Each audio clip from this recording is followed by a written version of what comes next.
Alam nyo ba mga ka-lifestyle, meron na namang bagong strategy yung mga home credit field collector um, sa mga especially dun sa mga merong mga product loans na mga gadgets na talaga namang branded like Apple, Samsung, alam nyo ba mga ka-lifestyle, isa sa mga pantakot ngayon ng mga field collector, especially kung hindi na tayo nakakapagbayad or let's say lagpas-lagpas na yung due date natin, malaki na yung interest, totally hindi na talaga tayo nakapagbayad ng maayos, hindi na natin mahabol.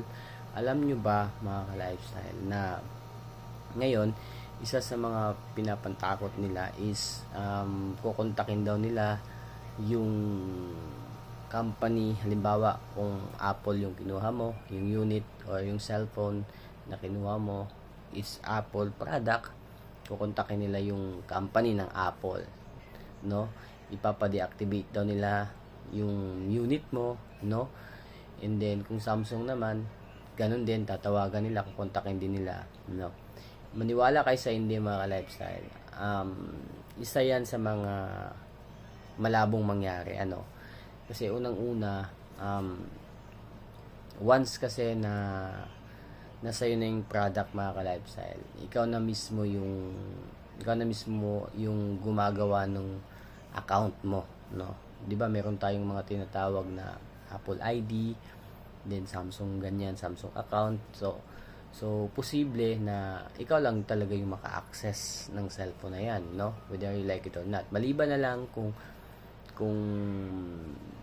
ipapaayos natin, no? Kung papareset natin sa mga IT expert yung unit natin or yung cellphones natin, posible na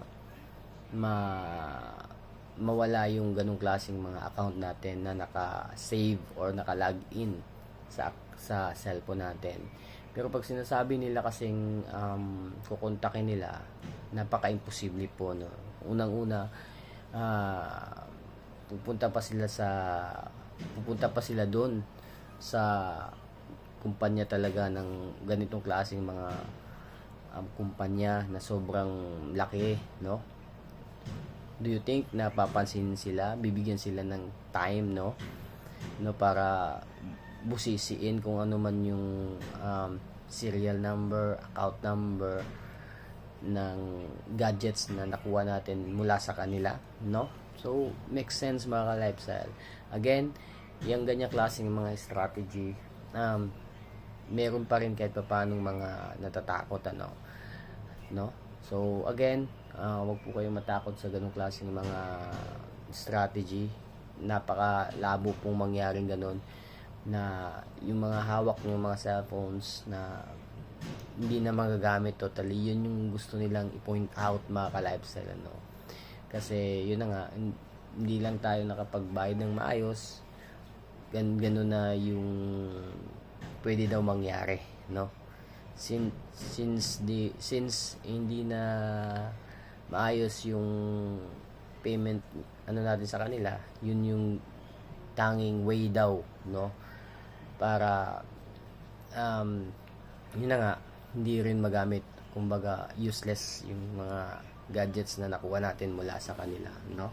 So again, malabo mangyari yung mga ganon na pagbabanta, no? Huwag po kayo matakot sa ganong klaseng paraan, no? So yun, kalma lang po tayo. Kung meron tayong